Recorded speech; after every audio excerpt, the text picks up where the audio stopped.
McIntosh having already won the 400 free, the 200 IM, the 200 fly. This is a summer to remember in Singapore. McIntosh in a championship record.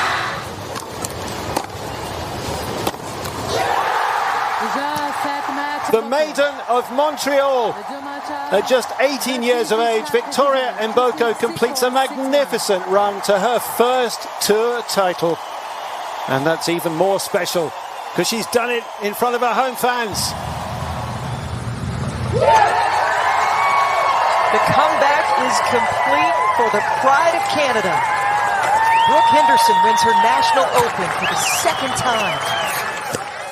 Just a quick highlight of some of the big moments in women's sports this year. It's not just growing in Canada, it's becoming mainstream now. In 2025, there were new professional leagues, league expansions, unforgettable performances on the world stage that created huge moments that resonate beyond the scoreboard.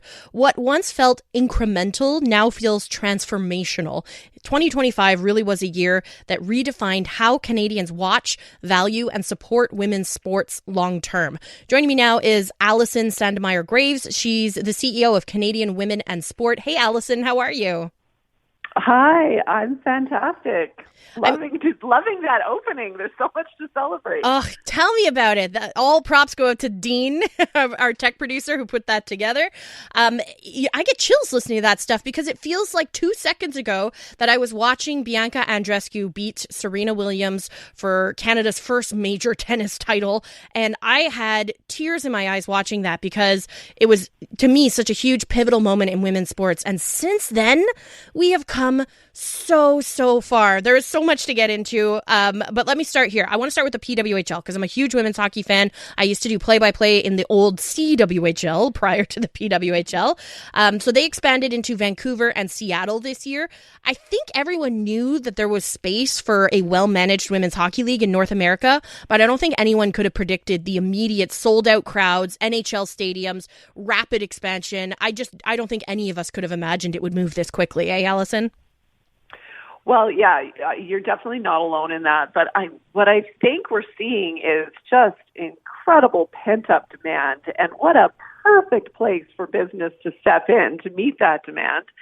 Obviously, the players worked really hard to get to this place. You know, they knew the quality of the product. They knew what was possible. They had a vision for it themselves.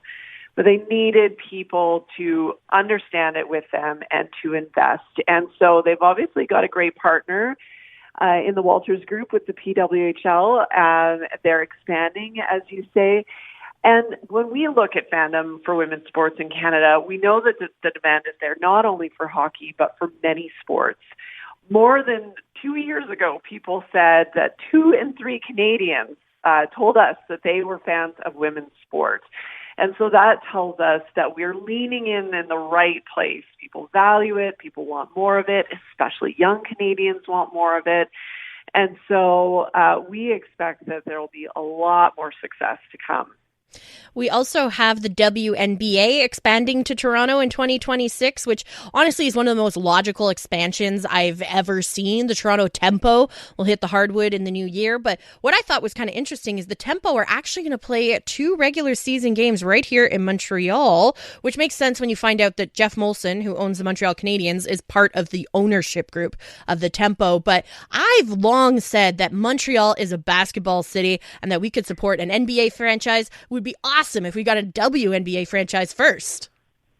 Wouldn't it, though? I think it's going to be so exciting to see what the Tempo does. I mean, right now they're calling themselves Canada's team, and, you know, maybe there'll be some carve-outs in the future with more W teams coming north of the border, but the fact that they are already starting with a plan to engage all of Canada from coast to coast, the full fan base of basketball and sport fans in this country can rally behind the Tempo, just as they have the Jays, just as they have the Raptors. And so it's a wonderful opportunity, I think, for Canadians to have a Canadian team and to sort of wave the Canadian flag behind the Tempo. So we just have to get through a little collective bargaining agreement with the WNBA so that we can launch the season on time and cheer for that home team. Yeah, and I'm going to be watching very closely when the schedule comes out, because when the Indiana Fever go to town, I am booking a trip to Toronto so that I can see Caitlin Clark play in person, because that is like a bucket list experience for me at this point. Watching her on TV is electric. I can't even imagine what that would be like in person. So very, very excited about that. On an individual sport level, we've had a great year with athletes like swimmer Summer McIntosh, golfer Brooke Henderson, who won her second Canadian Open title this year.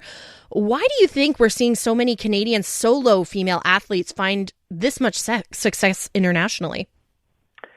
Oh, it's a great question. I mean, I'm sure every national team and athlete is trying to unlock exactly that secret. But, you know, Diana Matheson, who founded the NSL, says it so well, which is that Canada's women athletes are one of our greatest natural resources in this country. You know, in some respects, we've been a bit of an early mover internationally in supporting women athletes and women's sports in this country, and that's really paid off for us. I think Canada needs to now continue to invest because others are catching up. But we do have national programs right down to the grassroots that are really investing in these athletes, supporting them with the training and the conditions that they need. And of course, they're putting in a lot of their own resources to get to this place. It's very expensive to be an elite athlete in this country. And so, you know, it's great to see. I think in particular, you've got Brooke, who's been on the scene for a while. Summer certainly has some years under her at this point. And then you see a Victoria Mboko, you know, breaking through. Yeah. Obviously, she's been on the march for a while, but what a huge, huge year for her. And so what we want to see is the longevity of athletes on that world stage, but also the next generation coming right up behind them. And that tells you that we've got a healthy pipeline and a healthy infrastructure in this country. Could definitely use more support, without a doubt, but there's a lot of indications that things are working. Yeah, absolutely. And especially we've got the Winter Olympics coming up, which is Canadians love their Winter Olympics. Like, we like Summer Olympics just fine, but we go bananas for the Winter Olympics, right? So that's an opportunity for us to meet some new stars, right? That's how we met Summer McIntosh, was at the Summer Olympics. So what events are you most excited for? Because every 4 years when the Winter Olympics come around, all of a sudden I'm an expert in moguls. I never watched downhill skiing, but every 4 years, can't wait for the moguls.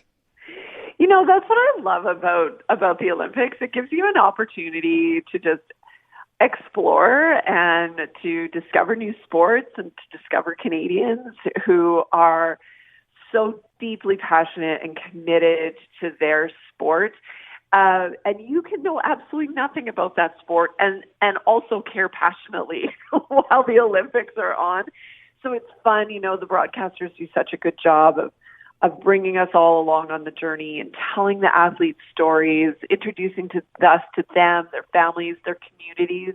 You know, they come from every different part of Canada. So that's what I love best. And always, always, always, one of the stories of the Olympics is the fact that our women are just absolutely all-stars. And it's fun to talk about it. And it's fun to think about, what does it mean for girls in our communities, hearing that encouragement, hearing that support.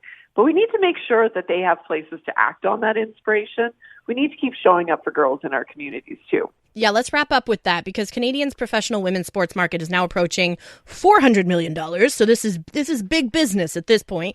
But beyond, you know, the big business of the PWHL and the WNBA buying tickets to support these events and going to games and watching them on TV, what's the next step for elevating women and girls sports specifically in Canada? We've only got like 30 seconds left, so I'm going to put a cap on your answer. Yeah, take the time to really talk to girls, find out what makes them passionate, what makes them motivated to show up week after week, what's holding them back, and then let's put that in action. We've got great research at womenandsport.ca, lots of training to support people with that. Let's show up for girls in our communities and support them to stay in sports as long as possible. Allison Sandmeyer-Graves, Canadian Women and Sports CEO. Allison, I hope we can meet in person, because I feel like you and I would really get along well. Likewise. Have a great day and a wonderful holiday season. Appreciate the time. To you as well.